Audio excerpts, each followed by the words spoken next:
All right, this is big time. Oh, I got a special one for you today. This is this is for all the anti-gun people, all the gun control people. Okay, I don't even know where to start.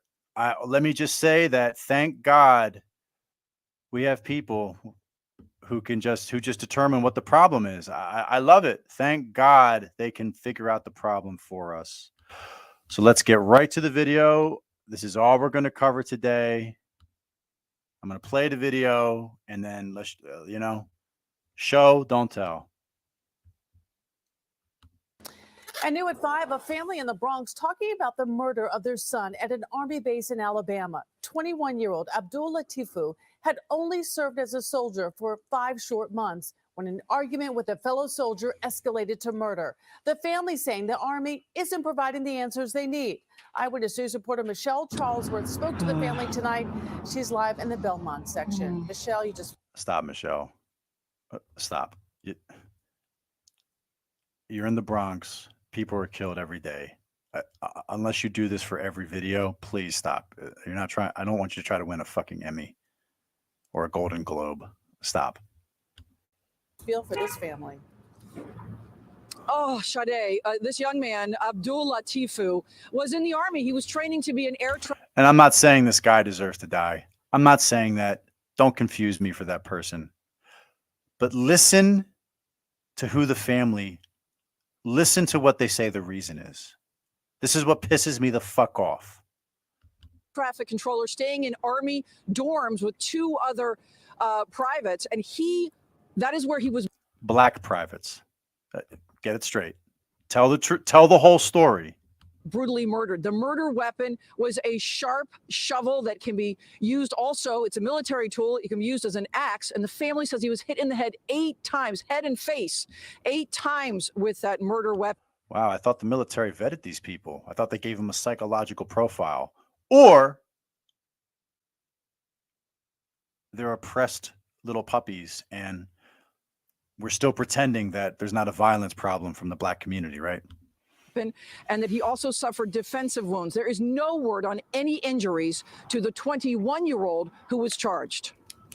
Quiet, studious, friendly, a huge fan of anime and being with his family, Abdul Latifu had just turned 21 when he was brutally murdered with a military tool like this one, the Army says, by a fellow private at Fort Rucker in Alabama. For him to be taken away from us at a young age is heartbreaking. It happened January 10th. No tears, huh? Well, maybe he's, hey.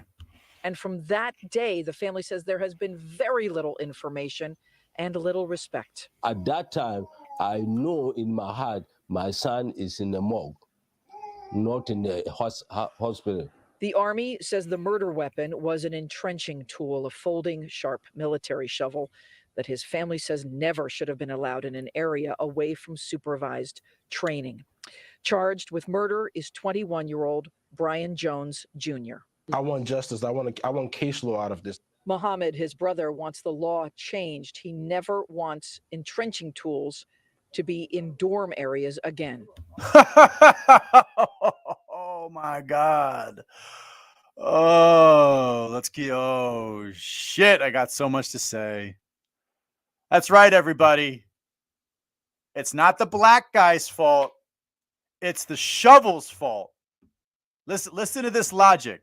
The e-tool that was used to murder my brother violently, they shouldn't have it. No motive has been given by investigators, but only one person reportedly suffered wounds in the attack.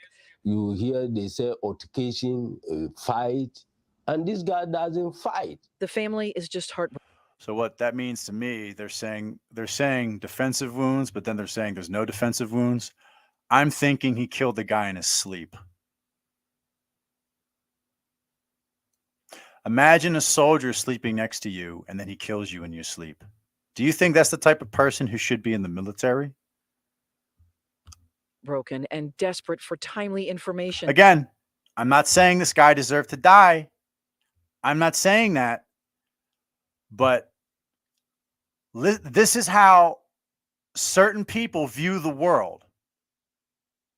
Listen. They prepared Abdul Latifu's body themselves for burial. They saw the head and face wounds and the defensive wounds he suffered. His leaders said that nothing suggests, right now, the CID is saying nothing suggests that they fought before it happened. It was a premeditated murder. To the army, Muhammad says this. You can keep your condolences, keep it to yourself. We don't care about them. We want justice. The family says they have been waiting for more information. They've seen things leaked out on social media in Alabama. They said they've been told by investigators it will be another month before they get more information. They want to know what is going on, why their son, their brother, was killed in what should be one of the safest places on earth, and they want to make sure that. Okay. So here's my problem with people like this. You're telling me that a shovel is, yes, the shovel in this case was the weapon. But his brother is saying the shovel should be locked up. They should have never used a shovel in a supervised. Does that make any fucking sense? What if the alleged murderer, what if he took off his boot? What if he picked up a rock? What if he took a spring or a metal pole from their bed, like one of the legs? Or what if he took apart the bed frame and beat him with the iron? What if they were in the library or in an office and he stabbed him with a ballpoint pen? What if they were in the cafeteria and he stabbed him with a fork? What the fuck do you mean a locked up shovel? What do you mean locked up? They're the fucking military. We give them guns and rifles, M4s, carbines. We give them handguns. You teach them how to throw grenades. From my understanding, these guys are aviators. Like, this is a flight school. What do you mean lock up the shovel? How's that going to work in a war? You're telling me that in the middle of a war, they need supervision? So they can't even be in a room by themselves. How did this guy pass the psychological exam? Isn't that the more important question? Lock up the shovels?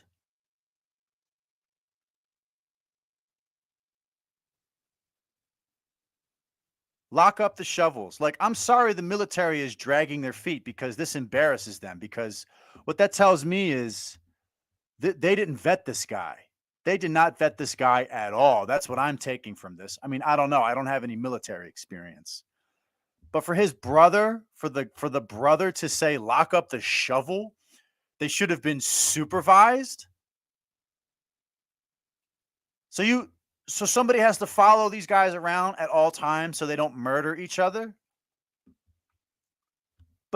And these people vote. These people come here and they vote.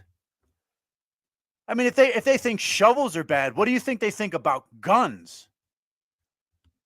Okay.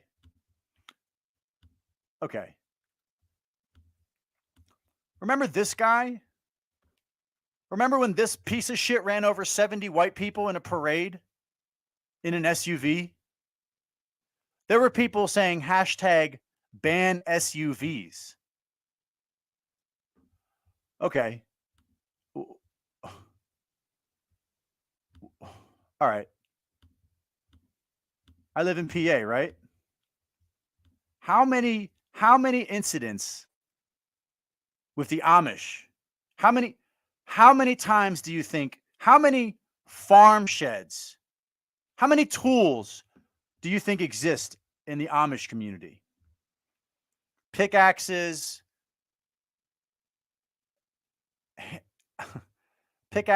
axes, like those hooks that they use for hay bales. Oddly enough, the Amish doesn't have a very high murder rate. Like their children use farm tools and they barely murder each other. Now, that's not to say the Amish doesn't have their problems. Two things that they have a super high amount of are animal cruelty.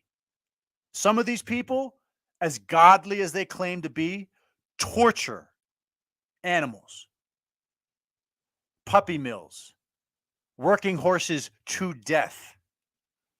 There's also a fair amount of family sexual relations that they try to hide, just like the black community. But there's no amount. They have 4 and 5-year-olds using farming tools and they don't murder each other. Okay. When are we going to say that a certain community is violent? Lock up the shovels in the military? There's no hope, bro. There's no hope. I just had to do that one. Short one today. So anyway, I'm big time. And boy, I'm glad that they get to vote. Isn't it great that they get to vote and say that? They'll say, oh, you don't need guns either. We're from a country where there's no white people. It's super violent. So we came here. We still blame colonizers. It's colonizers that taught us to be so violent. So they come to America and now their son is dead and they blame the shovel.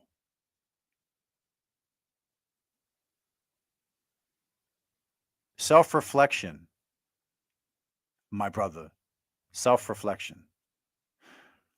I'm big time. That's news to me.